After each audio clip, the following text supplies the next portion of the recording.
and relates. You know what I'm talking about. But hey guys, welcome back to the tennis vlog. 3 rounds down at the Australian Open. So we're going to take a look back at some of the recent happenings at the event. A few more upsets. They're coming in drops, really, but we have had a few more in this third round. And what is more, we've had some leading contenders pushed the distance. So it's definitely been a dramatic and exciting couple of days in Melbourne. I've slept a bit more than usual. I'm trying to guard my sleep in preparation for quarters, semis, final, the business end of the event, which means that I might have to call upon my friend Google for a bit more kind of researching of stats and that kind of thing. So if I'm paying a bit more attention to my laptop in this video, do forgive me. I want to make it worth your time.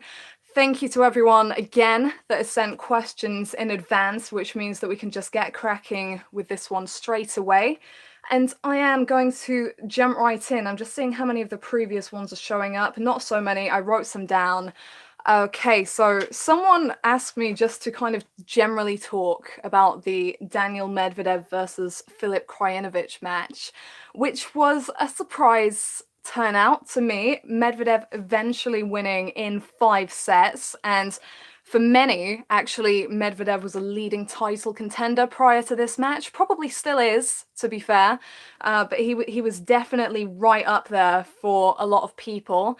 And he then was taken the distance by Krajinovic after having led by 2 sets to love. So that was interesting.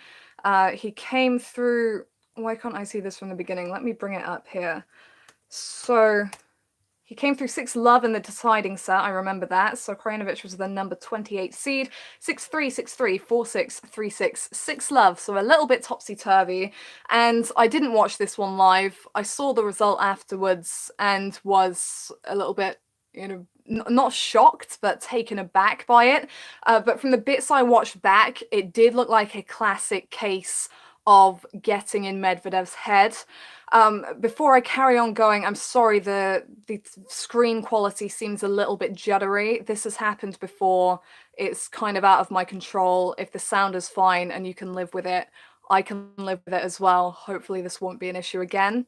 But yeah, so I've said before in both previous videos, actually during the Australian Open, I've said with Medvedev, it is a case of not beating him, but getting him to beat himself and getting in his head. And I think that that's what Krajinovic did very well at the kind of back end of the third set, because from what I saw, he did bring a competent level all the way through, but Medvedev was able to edge it when it mattered. Then at the back end, oh, my flag's dropping.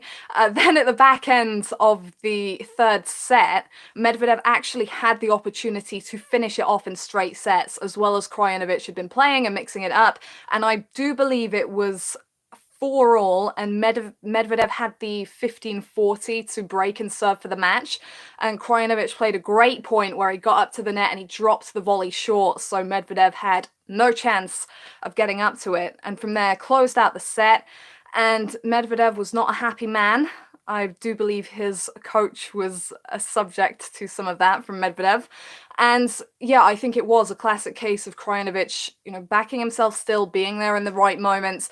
And if it was a lesser player, if it was a lesser opponent for Medvedev, I don't think he would have been so wound up. It was the fact that Krajinovic had kept it so close that he had been able to, mix it up.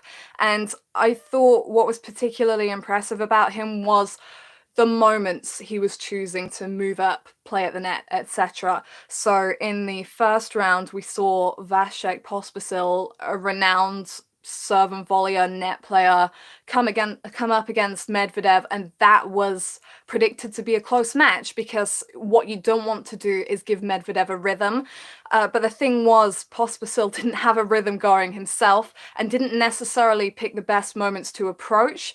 Krajinovic made some great net approaches when he'd used the wide serve, which was a particularly good serve for him, I thought, to keep Medvedev right off the side of the court, so he was in a dominant position to finish off when he came to the net. He also had good disguise, so Medvedev wasn't entirely sure whether he was going deep or whether he was dropping short.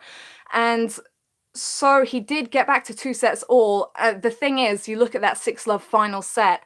For Krajinovic, he is the underdog there, so he's playing with a bit of adrenaline, you would think, but when it reaches the 5th set, he's no longer competing to come back, he's then competing to win.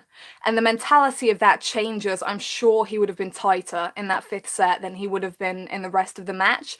Medvedev, meanwhile, had kind of, in terms of his mentality, gone walkabout a bit in the other 2 sets. But when you know it's that one last straight to the finish, knowing that it all came down to that probably helped him pull himself together a little bit. And earlier in the match, he looked a little bit tighter, Medvedev, than we've seen him. Once he's loose and swinging, some of the angles that he can generate are fantastic, as we know, as we've seen. I didn't think he looked loose enough in the match to really dominate with that forehand in the way that he can. He suddenly let that rip again in the 5th set. So danger averted for now for Medvedev. Is he still a leading title contender? I would say yes, because he wasn't the only top player to struggle in the last round. You had Dominic Thiem coming from 2 sets-to-love down against Nick Kyrgios. You had Novak Djokovic with the injury he picked up, having the 2 sets-to-love lead and then having to finish off in a 5th set. So I think given some of the struggles of the others, Medvedev is still up there, but I think this shows to everyone that it's one thing to play well when you're not really having any contests coming at you. Medvedev for a while has been sailing, he's been destroying opposition, and I think this is just a reminder to everyone that he's human as well. He does have vulnerabilities, and there are things that other opponents can pick up on, and there are routes into his head. So that was a very interesting result, and interesting still more that Medvedev came through. I think it was his first 5-set victory of his career, so finished it off in style. What were some of the other advanced questions? Someone said Kaya Kanepi has a great game, but why has she never fully broken through? Now, Kanepi's a giant slayer. I think she's been renowned for that throughout her career. She's got to a decent spot in the rankings. She has done noteworthy things on tour, but at the end of the day, she plays her best in the big matches. And there are a number of players like this who just thrive off that kind of big stage, big atmosphere, height of competition. And it can be difficult going from that, like a big win over the defending champion, Sofia Kenin, to then go on to a match that she's expected to win, because she played Donna Vekic, and as much as I rate Vekic, as much as I've been impressed with her progress over the last year or two after coming to a bit of a standstill for a number of years, I think that after the way Kanepi's played, not just at the Australian Open, but during events before, I think she would have been expected to come through that match. Honestly, if you were to ask me between the two, I'd probably have given her the benefit of the doubt and taken Kanepi. But it's a completely different matchup to Kenin as well. Kenin is very much a counterpuncher. She's all about the timing. And Vekic is hands down a power player. Now, Vekic, from what I saw of that match, did look to have brilliant timing on her shots. She was generating some great angles. And at the end of the day, it was a tight match. I think Kanepi took the first set 7-5, then Vekic took the tiebreak, and then she broke serve for the 6-4 final set. So it was a match that came down to a handful of moments, and, Kanepi probably did feel pressure to back up. Is she ever going to be a player that's going to go all the way to those big titles? Probably not, because there are many players like that. I'm thinking the likes of Laura Robson, for example. If you've been watching tennis for a number of years, you'll remember Laura Robson. So talented, natural ability with the timing of her shots, but she was a big match player. And when it came, and this is before she had to deal with a ton of injuries, when it came to the matches against those slightly lower ranked, the players that she should technically be beating, the mentality and the focus and the consistency just wasn't the same. There are some players that are just like that, and I think Kanepi is probably one of them. Don't think we're going to see her with a major trophy in her hand, but she's still going to be one of those names that no one ever wants to come up against. A couple more. I feel like I'm getting a bit of a cold, by the way, so sorry if that comes across. It's definitely not Corona. I've been social distancing too much for that. Next question. A lot of the top players taken to 5 sets in their most recent matches, or a lot of top players have been taken to 5 sets in the most recent matches. Will that affect them later in the event?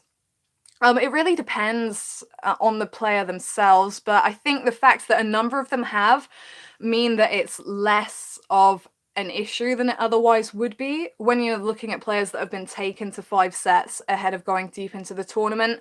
The thing you're really concerned about for them is stamina and how tired are they going to get and that kind of thing. And to be honest, the likes of Medvedev, Tsitsipas, who was taken to 5 by Kokkinakis, Team, who was taken to 5 by Kyrgios. These are fit guys who've been competing at the top for a number of years now. You've got Djokovic as well with this injury. Obviously, it's questionable.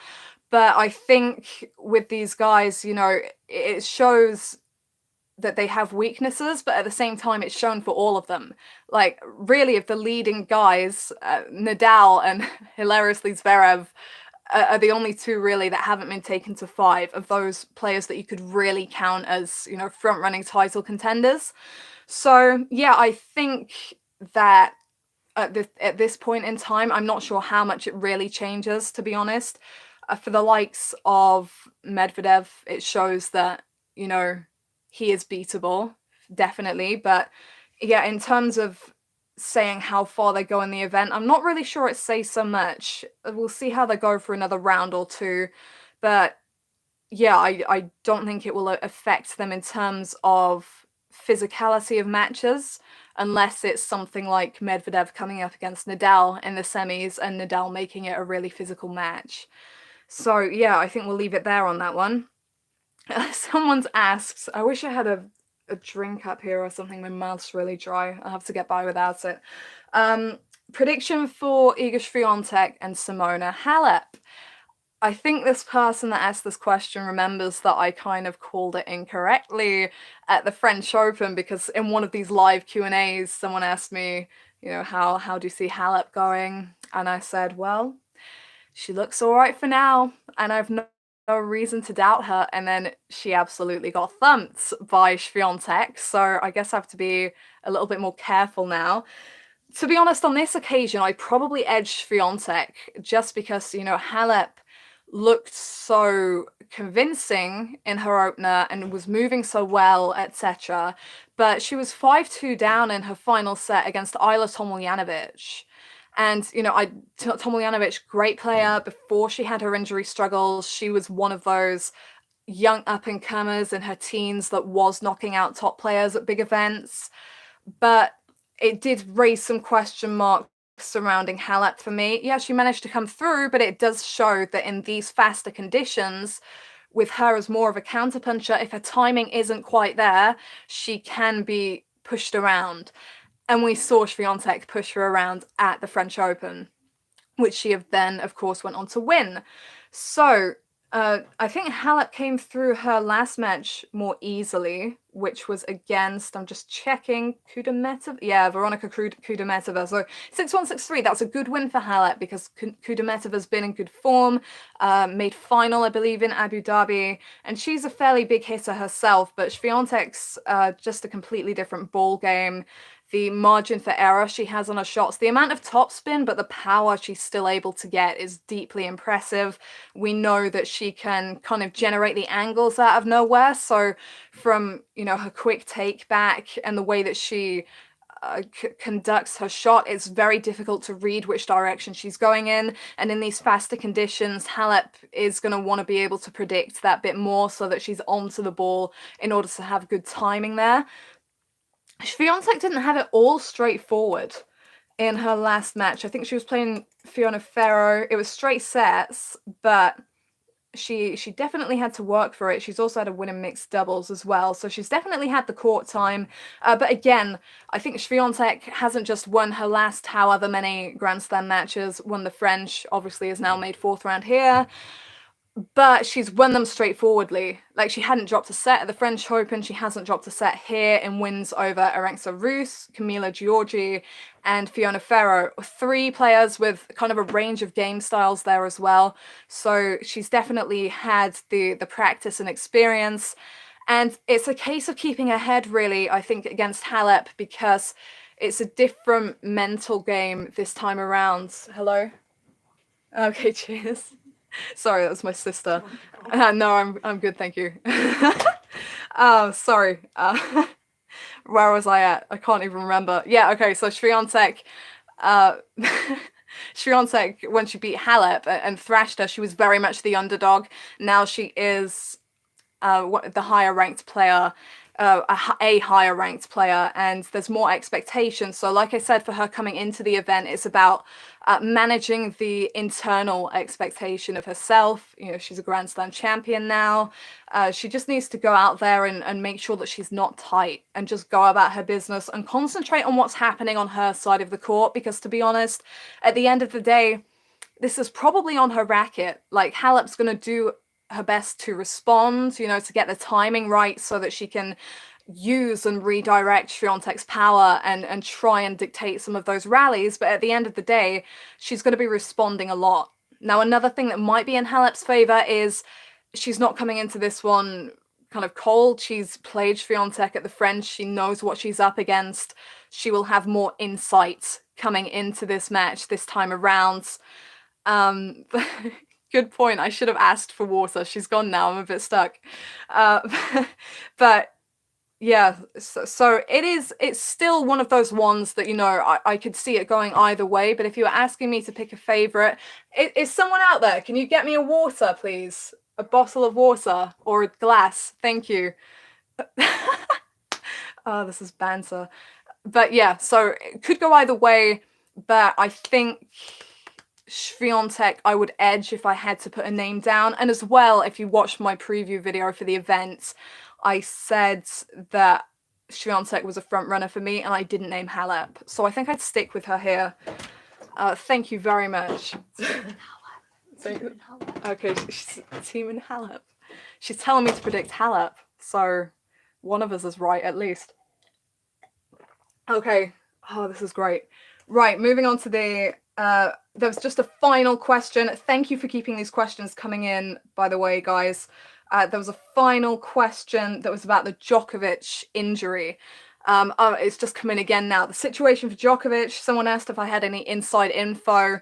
Unfortunately, I'm very much an outsider at this event, still here in England. And in terms of contacts that I have at the event, no one's close enough to Djokovic to get that inside info. I'm sure it's being kept pretty private, but he was quite open after the match about the moment that he went down, reaching for a return, was pretty sure that he'd torn something, a stomach muscle or something, or definitely had that feeling that it was something bad.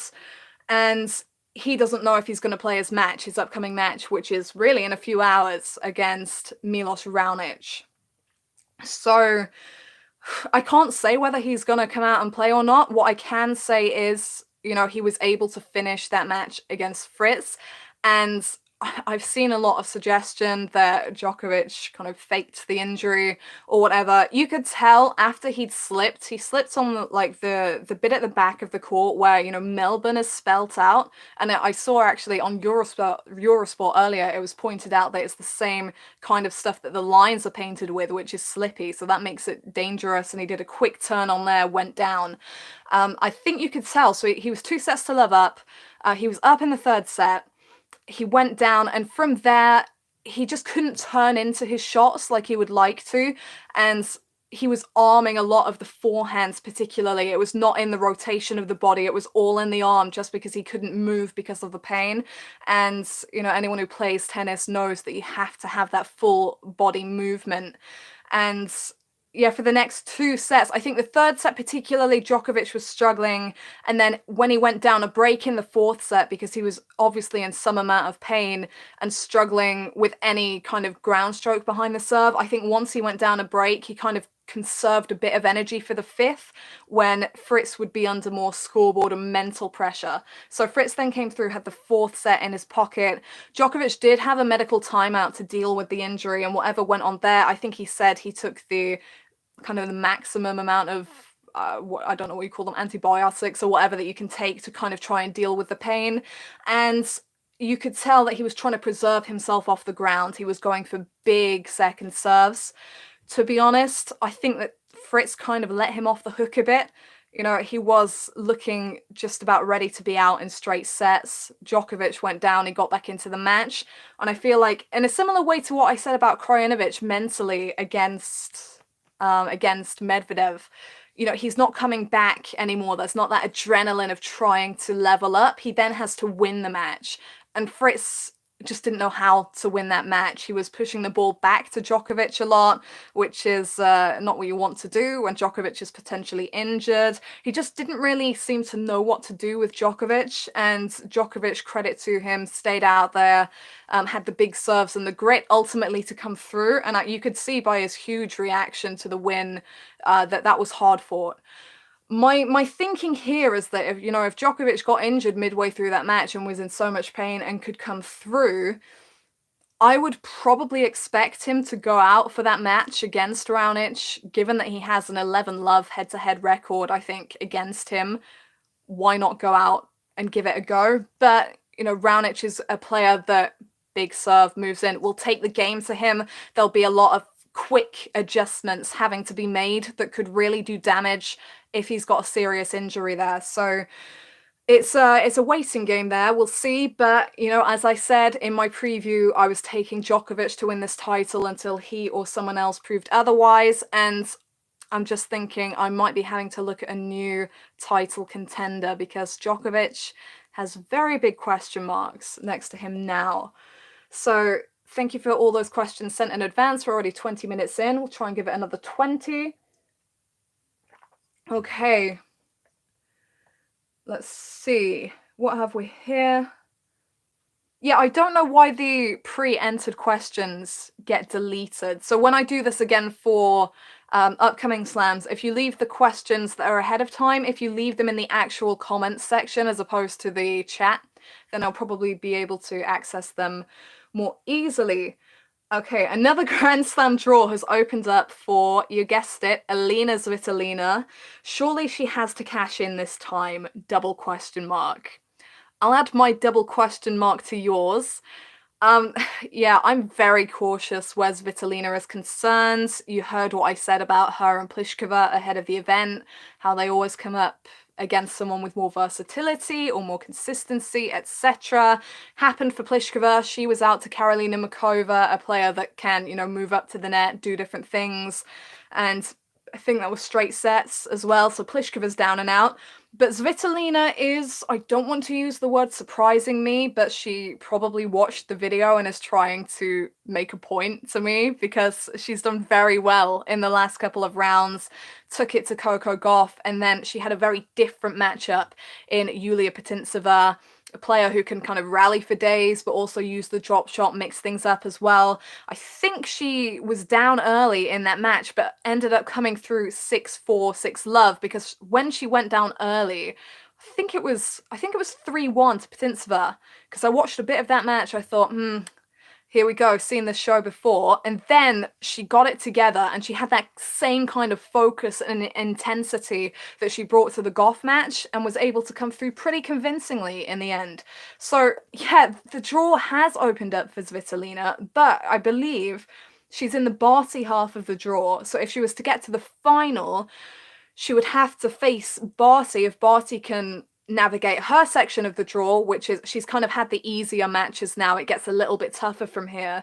If she was to face Barty in semis is as far as Svitolina's gone at a slam. I would be inclined to favour Barty there just because of the depth of her repertoire. Obviously she's the home player as well, should have crowds back by then. Might be a bit of tightness for Barty if that was a matchup, given the way she lost to Kenin in the semis last year, having had her chances and failed to take them. So that's interesting. Now, next for Svitolina, we can't get too far ahead of ourselves because she's got Jessica Pegula, who is such a solid player. She's been playing strong tennis, obviously took Azarenka out in round 1. It's been pretty good sailing from there for Pegula. And her sheer consistency and weight of shot, I think, could challenge Svitolina, and I don't think that Svitolina will be able to take the game to Pegula in the same way that she's been able to take it to Gauff and to Putintseva. So, Your question is, surely she has to cash in this time? Nothing is sure with Svitolina, but for me, credit to her, she's such a hard worker, and I do think she's taken steps up from previous Grand Slams and performances that I've seen her in. So credit to her for that. Next question, Serena versus Sabalenka is going to be such an interesting matchup. I know you hate making predictions, that is true, but who would you give the edge? This is tough. I was talking actually to one of my sisters about this earlier today, and I said that really it's a match that while Sabalenka's in great form, really this one is a match that Serena should win. Now, if she were to be up against Osaka in quarters, and because of my preview and predictions videos, I will have to preview that one if that comes, I would be more doubtful for Serena, but against Sabalenka, Sabalenka's playing with such confidence and such fire, but I would ask questions about the depth in her game, because against Serena, you can't just go out and hit big, generally. Unless Serena's lacking her first serve, you can't just go out and play that game and expect to win. You need to have a bit more depth. You need to have some tricks up your sleeve. Sabalenka, in the way she's going about her tennis at the moment, I think she would bear, I think she's more proactive and she's probably hitting more lines, but she would bear some similarities game style wise, and come back at me if you don't agree, but I think she would bear similarities with Sharapova. And we all know how comfortable Serena was with the Sharapova game style. Yeah, there was probably some added motivation with the Sharapova matches for Serena, but I think that game style, that matchup, if Serena's on it, she should be able to even use Sabalenka's pace and that kind of thing. So if Serena has her first serve intact, I'd probably have to take Serena in that match. But, Sabalenka is going to make it tough. And yeah, I think the lineup for the women's matches in that bottom half of the draw now is it's fantastic. All of them could be, apart from Shea Vondrousova, which is kind of two versatile dark horses there, Muguruza, Osaka, Sabalenka, Williams, Swiatek, Halep, they're Grand Slam semis, Grand Slam finals. So you've got a really, really interesting bottom half of the draw there, even with some of the higher ranked seeds and players that have already lost. So that's really interesting to keep an eye on. So yeah, and I think it might be a case of having an edge, and I would give that edge to Serena at this point in time. She was pushed against Potapova. I didn't see much of that match because I'd watched both of her opening matches. So if Potapova can push her, then Sabalenka sure as heck can. But Serena got her first serve. She should have the edge. Okay. What else do we have? Who will win the 3 blockbuster? Hey, you mentioned them. Who will win the 3 blockbuster WTA matches? Serena Sabalenka, Muguruza Osaka, Swiatek Halep. Which one will deliver most on quality? Now that I can't predict, because it does just come down to the day. I would expect, even if Swiatek beats Halep again, I would expect it to be a closer encounter. I think for these conditions and everything, I think that's a great matchup of styles that could make for a very interesting and versatile clash. Serena Sabalenka, I think there's going to be a lot of hits and misses there, because both of them will be trying to take the game to each other. So yeah, I can imagine a few unforced errors as they try and kind of get on top of the rallies. Muguruza Osaka, kind of same there. I expect that to be a little bit of a power fest. So in terms of who will win, I think I've given Swiatek and Serena the edge in those other 2 matches. Muguruza Osaka, I said Osaka to win at the beginning of the event, so I have to stick with her. She's not given major reason to doubt at the event so far.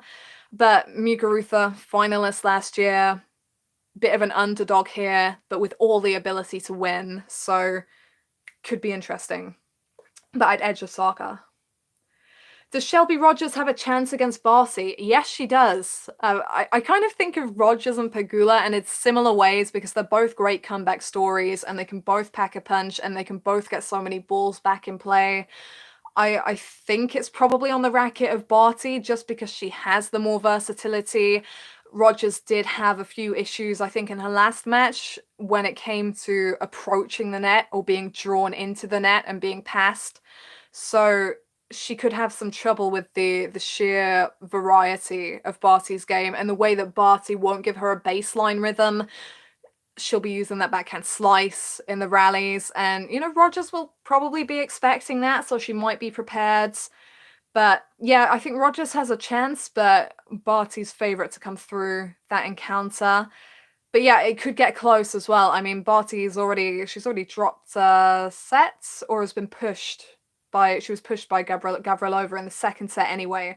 So yeah, I think Rogers definitely has the ability to make it close. And Barty's going to have to kind of go through her options to find routes past Rogers. Okay, Nadal versus Fognini. Does Fognini have a chance to win a set at least? Absolutely. Fognini, the 2015 nemesis of Nadal. He beat him on clay. He beat him on hard courts. Now, Nadal was given the runaround today or yesterday, if you're in Australia. Sorry, give me a moment.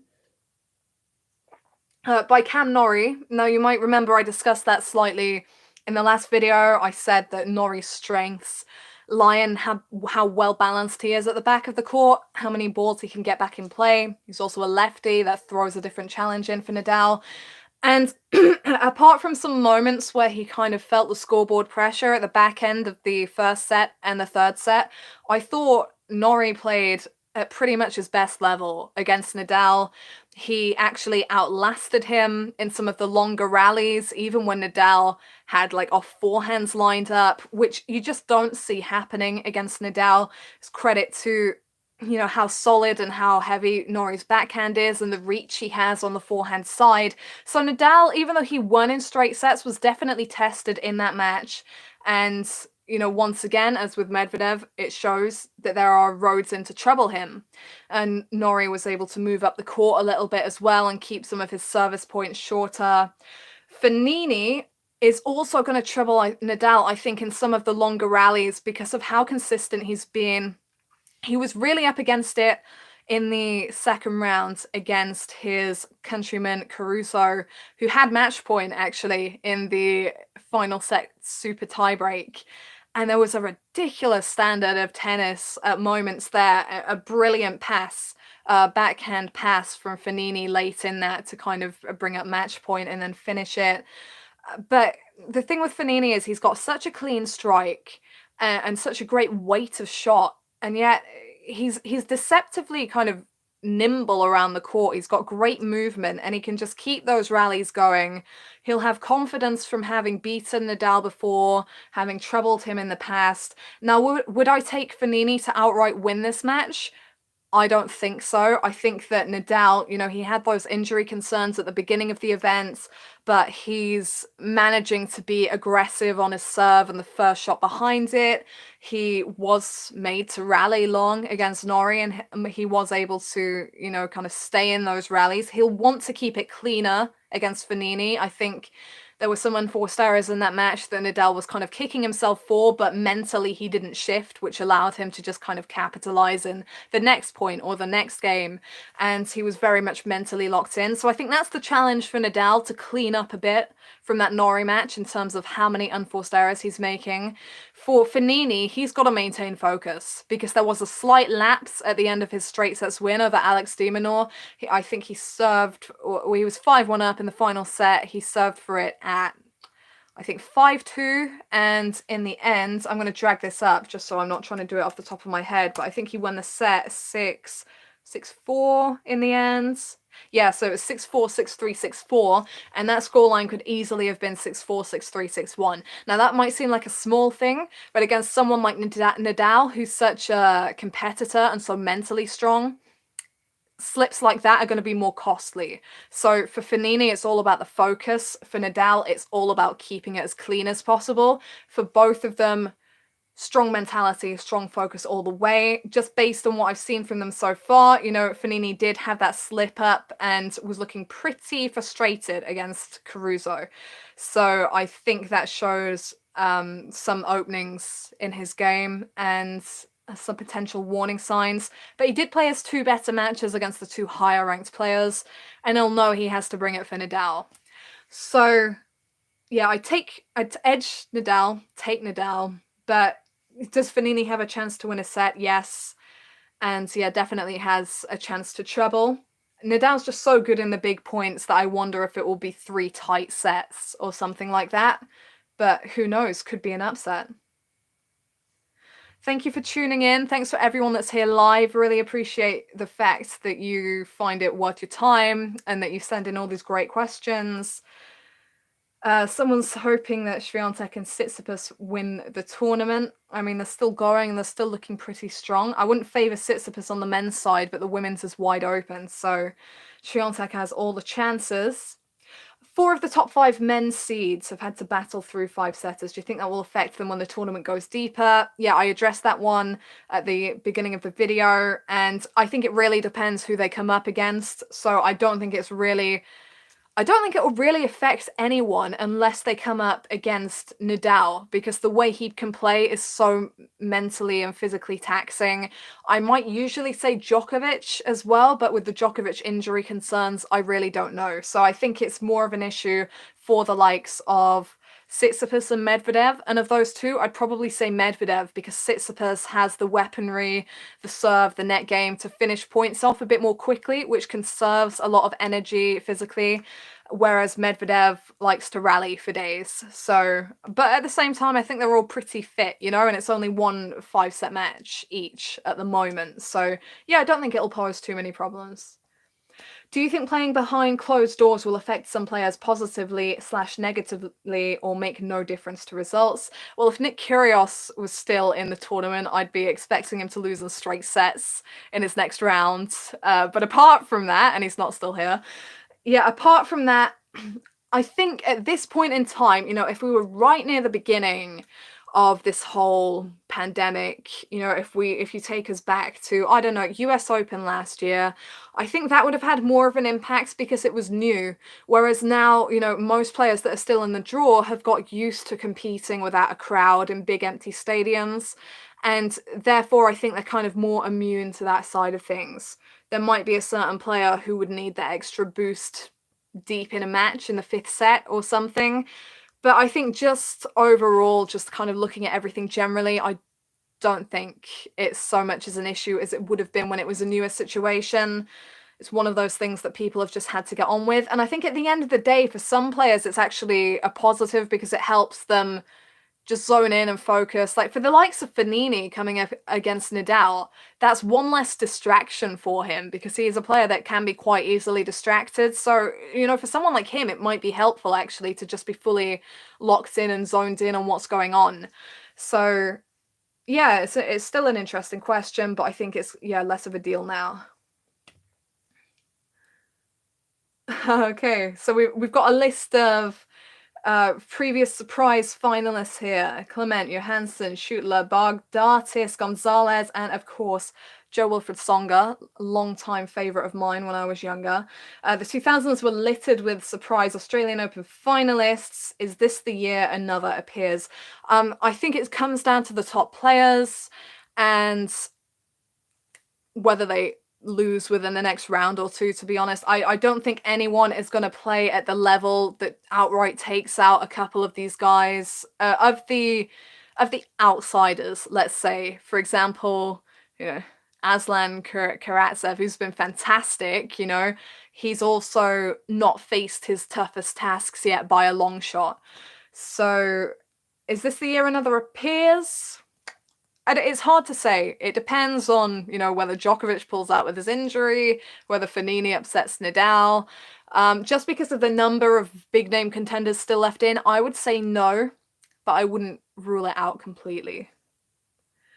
What do I think of the Shea-Vondrousova matchup? Can Shea make a deeper run? Should she win? Should she win is a good question. I think there are a number of matches that you could say she should win.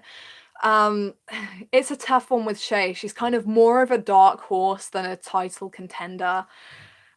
And, you know, her brand of tennis is probably going to trouble a power player more than someone like Vondrousova, who can, you know, has a lethal drop shot and can mix things up as well.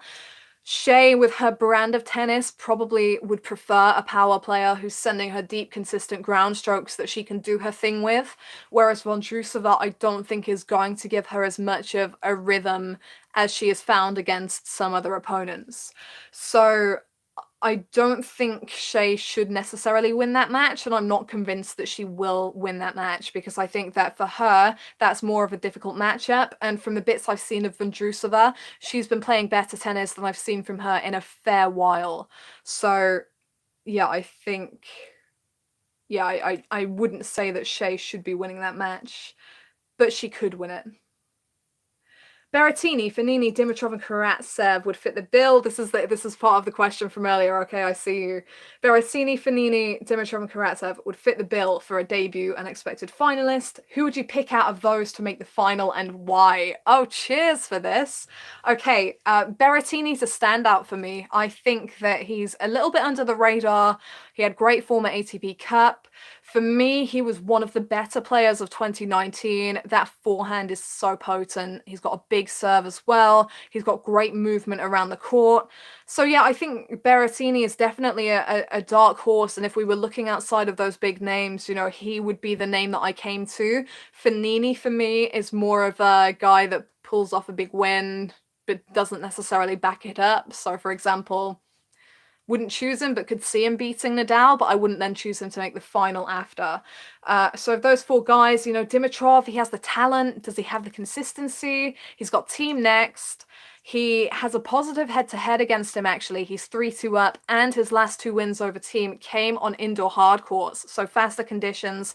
Haven't played since 2019, based on the way that team was able to mentally survive that Kyrgios matchup and think his way through up against the ridiculous crowd situation and the level that Kyrgios was bringing.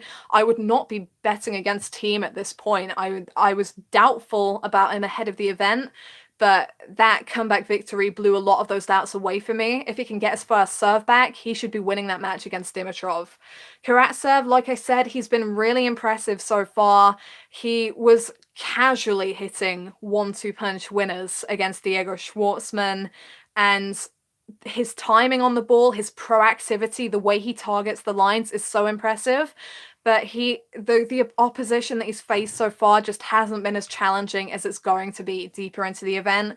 Schwartzman was the number 8 seed, but Schwartzman is made for a slower court. He's not made for these Melbourne conditions, so Karatsev was very much able to get on top of him.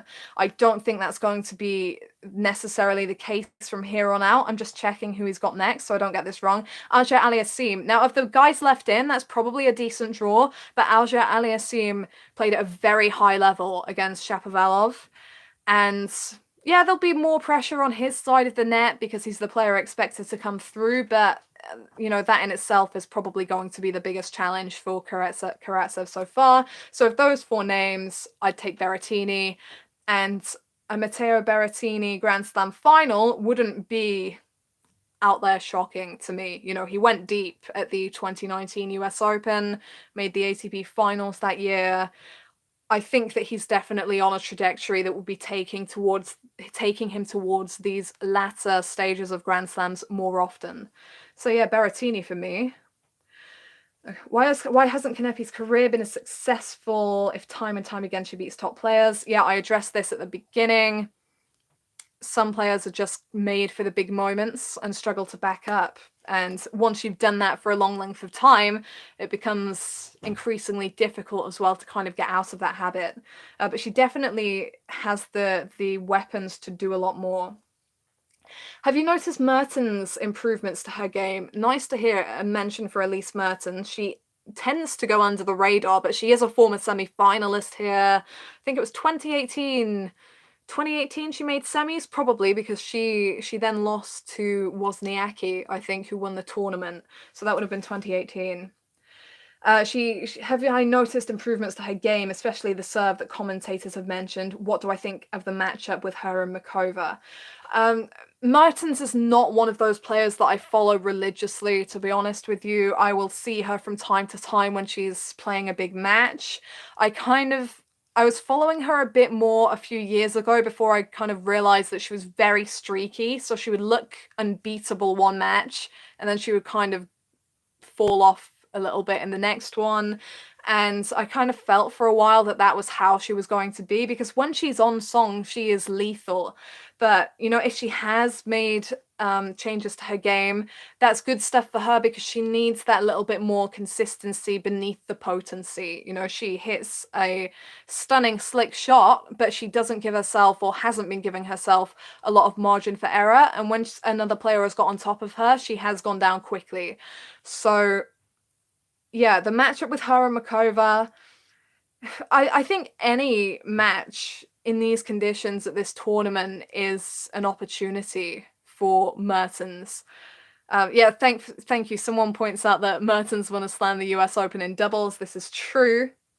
Matchup with her and Makova. Now that could be interesting, because, like I say, Makova is a player that knows how to kind of change up the rhythm of a match, and she'll probably feel nicely prepared for that matchup after facing Pliskova, who also hits quite a flat, powerful shot and doesn't give you a lot of reaction time. So I think Makova will be primed for that one. I can see that one being a close one. Given the lack of tennis I've seen from both players, I wouldn't be calling a winner at this point. But yeah, like I say, it's very easy to be impressed by Mertens' level, because she can just blow opponents off the court. And it's now about the consistency for her, and does she have that kind of next level beneath that lethal best that's going to keep her steady if things aren't all going her way?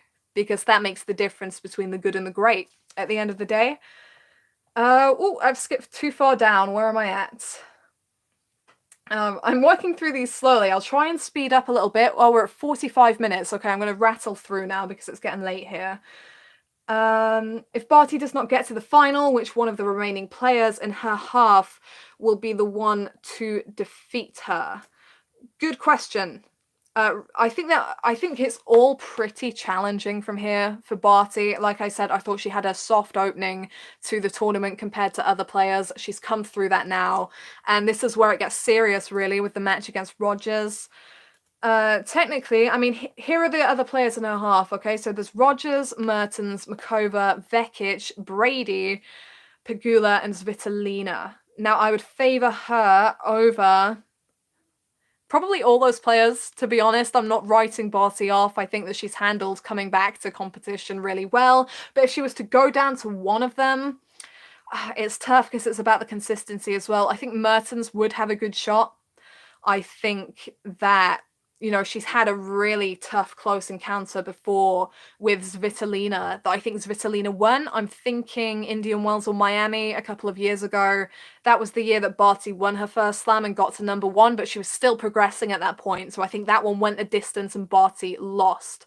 So I think that would be different now. I think Barty's repertoire is still improved, and her mental game is on a different level to that match. So yeah, of the ones left, I would say maybe Mertens or Brady, if she's got that New York form back. But there are a lot of names there that you don't want to be overlooking. Vekic has done really well to get that Kanepi win. Pegula, like I say, so solid. Svitolina making her points.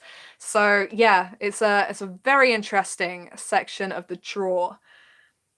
Okay, what else do we have here, guys? I've answered Swiatek or Halep. I'm edging Swiatek. Haha. Yeah, I got it wrong last time. Nadal has played only 3 sets so far in each of his rounds. According to you, will it affect him in the next rounds or not, as he's not yet pushed that hard? Good question. For Nadal, with his experience, I think really at the beginning of these slams, he wants to get through as straightforwardly as possible. I think the Norrie match was ideal for him because he was put through his paces and forced to use his whole range, and at the same time he didn't drop a set, so he's got that big moment confidence that he needs in a matchup like the Fognini matchup. And yeah, I think so far so good, and yeah, I don't think it's going to be adverse for Nadal that he hasn't gone beyond straight sets in any of his matches. Hello to you too. On the men's draw, who needs the crowd the most, or who will benefit without one? Well, like I said, I think a player like Fognini is easily distracted and will probably do better without a crowd. For someone who needs a crowd, we've seen how Djokovic uses the energy of a crowd, whether it's a crowd that's for him or probably more often, to be fair, a crowd that's for his opponent, like if he's in a big matchup with Federer or Nadal, depends where he's playing.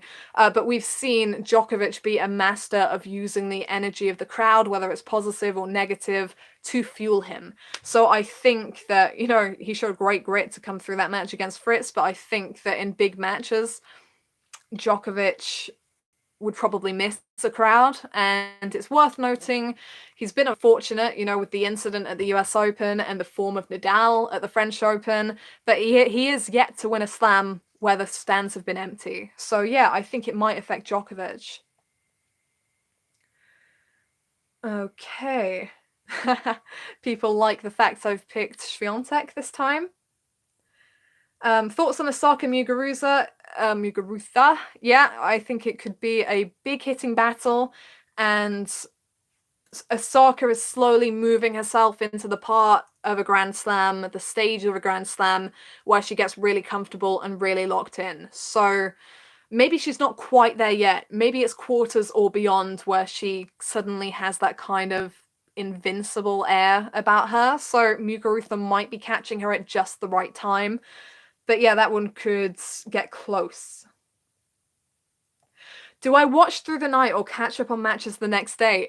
Interesting and good question. In previous years, prior to last year actually, I would stay up all night just watching 3 or so matches at a time. Occasionally, I'd accidentally fall asleep and someone would come down in the morning to me just fast asleep on the living room floor. And yeah, it would get kind of physically tiring by the second week and probably wasn't good for my health. Last year, during the first week of the Australian Open, I was actually working at a juniors event in the UK, and I just didn't have the energy. I'd planned to stay up all night watching the Australian Open and then work all day at the tournament, and it just was not doable. So I ended up sleeping through most of the matches, and it kind of showed me that, first week, yeah, I want to stay on top of the tennis, but it's more important for me to be across everything in the second week. So I have been doing quite a lot of catching up when I wake up this time around. I had that one all-nighter that has just completely knocked me. So full credit to anyone who's just staying up all night, but I feel like I have to be up during the day as well. So yeah, I've been doing quite a bit of catching up and kind of watching parts of matches, key bits of matches. And yeah, I feel like it's been okay. I'd love to have the energy to just stay up all night, but at the moment, unless someone was paying me to do something, I'd do it. But no, at the moment, it's not happening. How do I feel about Thanasi Kokkinakis? Is he not too arrogant? I don't know. I think that Kokkinakis is a great talent and always has been. He's a naturally really good striker of the ball. When he was a teenager, he was a part of some brilliant Grand Slam matches, and then the injuries have just been so persistent. And you mentioned the word arrogant. You have to have some form of character to be able to deal with knockback after knockback and still come back. I mean, he's still what? Is he my age? He's 24, 25. So he's had so much to deal with at such a young age, and I think it shows great character and mentality from him to still be coming back. And then he'd been out for over a year, and to come straight back and push Stefanos Tsitsipas and take the game to him the way that he did, with such talent, with his timing, with the backhand passes up the line. Fantastic. And I think that if he can stay healthy, there's still a lot he can do in the game. Because he's not a teenager and one of the lead rising stars anymore, it's easy to forget, and I do forget how young he still is. If he stays fit, he's potentially still got another 10 years of playing on the tour, maybe more.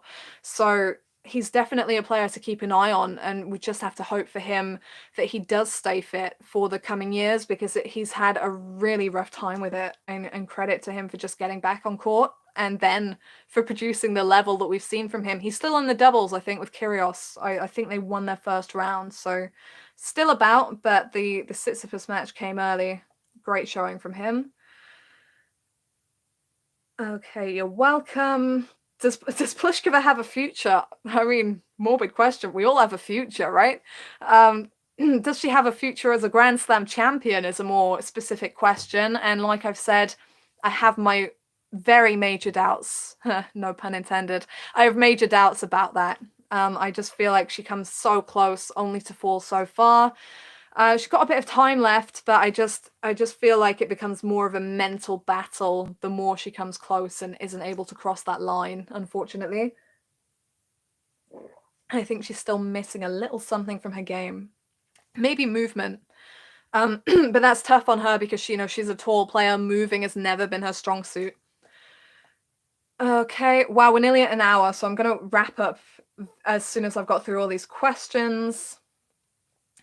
Do I think team's achievement versus Kyrgios/crowd/court is as impressive as I did? Absolutely. When I did this last video, the last video in the Q&A, I had no idea that match was being scheduled on John Cain Arena. Now that's the third tier of arena down, so you would never usually see a player of team's ranking and prestige on that kind of an arena. It was there for one reason only, and that was because it's Kyrgios' favorite stadium. It's his favorite court. They know the crowd get raucous. They were absolutely horrendous to poor Hugo Humbert, who had match points, didn't convert against Kyrgios. And I just shook my head when I saw that scheduling because I'm not one for bias here. I'm not a fan of it. I don't enjoy it. I don't like it. And team didn't like it either, but like an absolute champ, he just got his head down, endured the raucous cheering when he missed his first serve and the outbursts during the points, particularly within the opening two sets. Kyrgios only noticed it in about set 3. But yeah, I think that was brilliant mentally from team to not just deal with that atmosphere, which must have been pretty suffocating, and the fantastic level that Kyrgios brought to the beginning of the match, but to really be able to zone in on the game and think, okay, what can I do to unsettle Kyrgios here? Because that's one of Kyrgios' strengths. He unsettles you.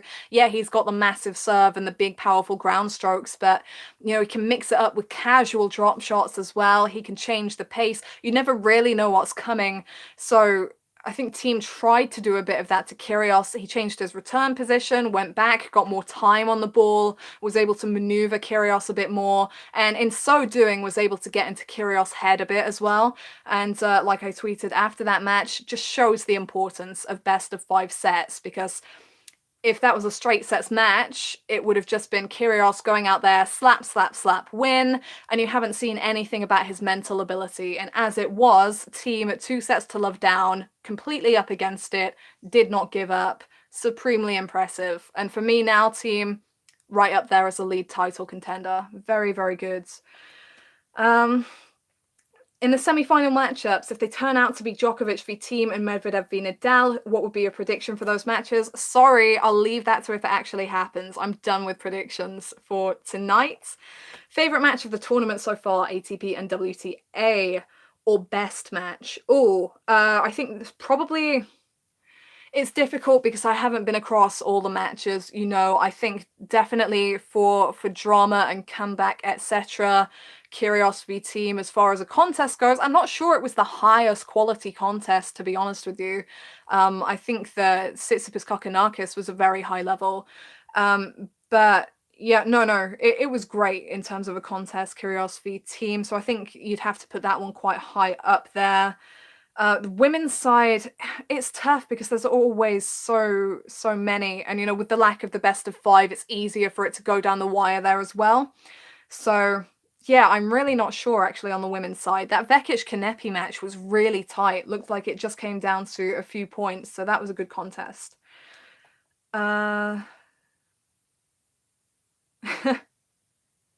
If I was in Dan Evans' position, would I prefer to be in auger-aliassime's position, not winning his maiden tournament, but be in the 4th round playing a qualifier with potential winnings of $525,000? Yeah, I mean, it's tough.